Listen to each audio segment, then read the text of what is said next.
Often referred to as the Southeast Asian version of Stonehenge, the Plain of the Jars continues to fascinate and interrogate archaeologists and scientists since its discovery in 1930. While the history of Europe is well understood and documented, Indochina has remained mysterious. The dense jungles of Laos harbor small towns and sparsely populated regions where literacy and record-keeping are just gaining popularity.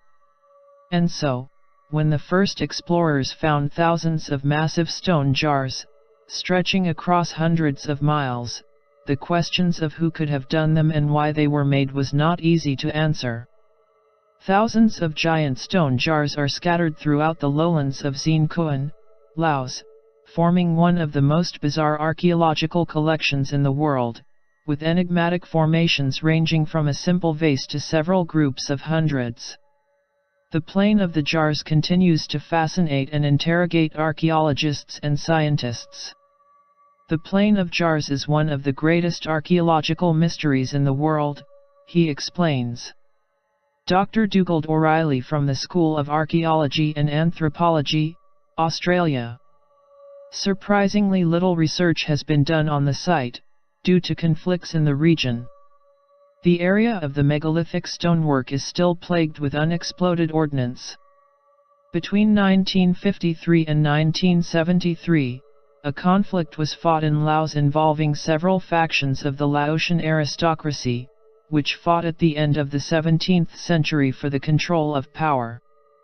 The conflict was also known as the Secret War, because of the role played by the United States, forced to work in the shadows in Laos after the Geneva Conference of 1954 sanctioned independence and declared neutrality in the nearby Vietnamese conflict.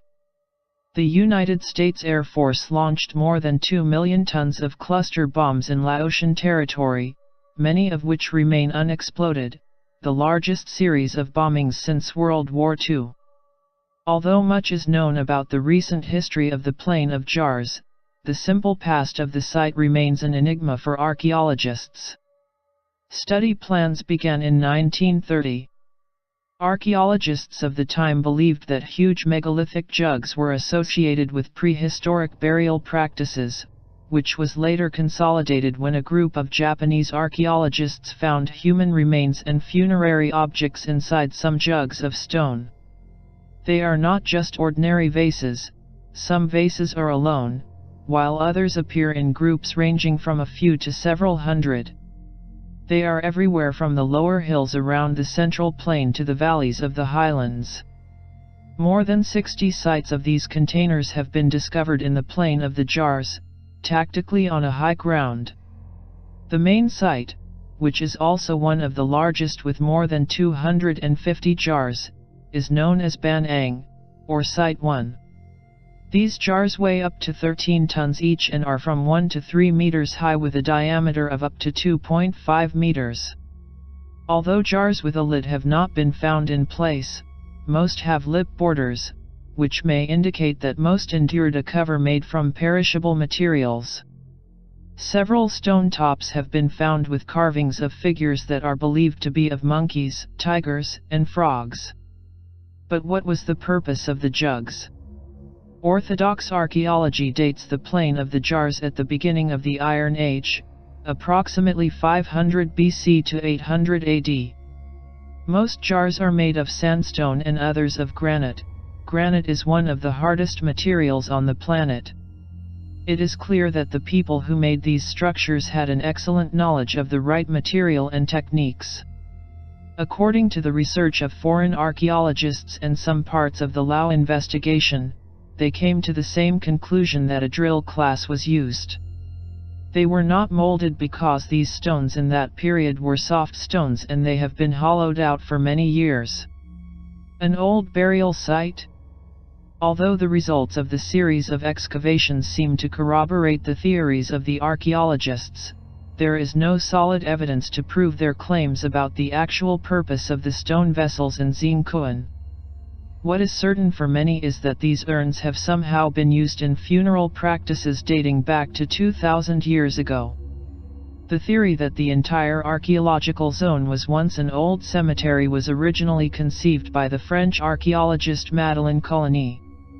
In 1930, he excavated a natural cave located at Site 1. Using an artifact he found, he theorized that the cave, called Number 1, had once been a crematorium.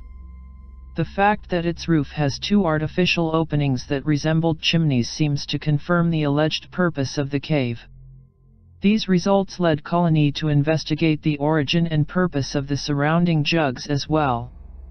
What the archaeologist found later gave credence to his theory. Several stone discs were discovered near the jars to serve as tombstones.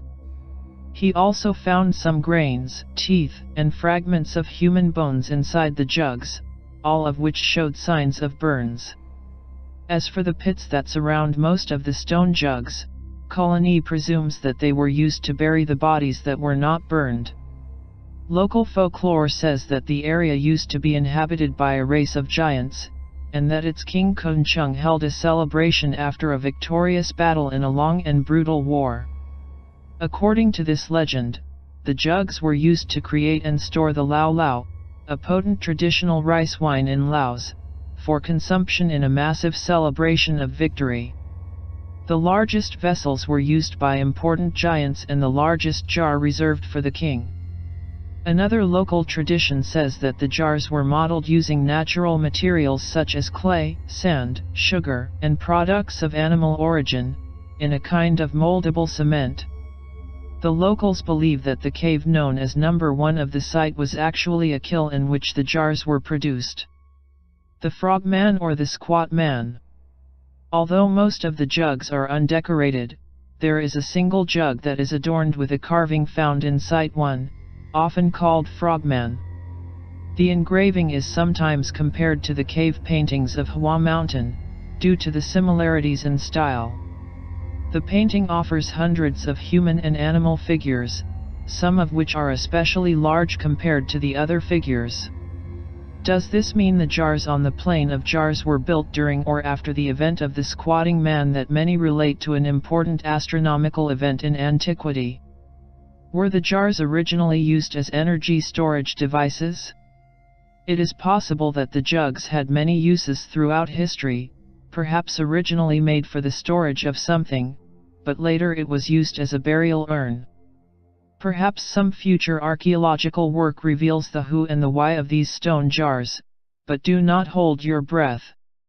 Decades of war and, more recently, the unloading of unexploded ordnance by the United States pilots who returned to their bases in Vietnam have made the area one of the most dangerous places on Earth.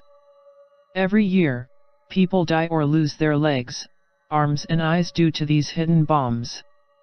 This is a double-edged sword as it not only prevents archaeologists from exploring the intact jars but also prevents these artifacts from being looted by treasure hunters. The Lao PDR government is considering applying for status as a UNESCO World Heritage Site for the Plain of Jars. The Lao UNESCO program for safeguarding the Plain of Jars has been an ongoing effort by UNESCO and the Lao government to document and rehabilitate the Plain of Jars. Clearing the remaining bomb hazards must be done before the sites can be further studied and developed for tourism. Meanwhile, the huge jugs will continue to wait for the giants to celebrate another war victory, a war in which surely you would not want to be.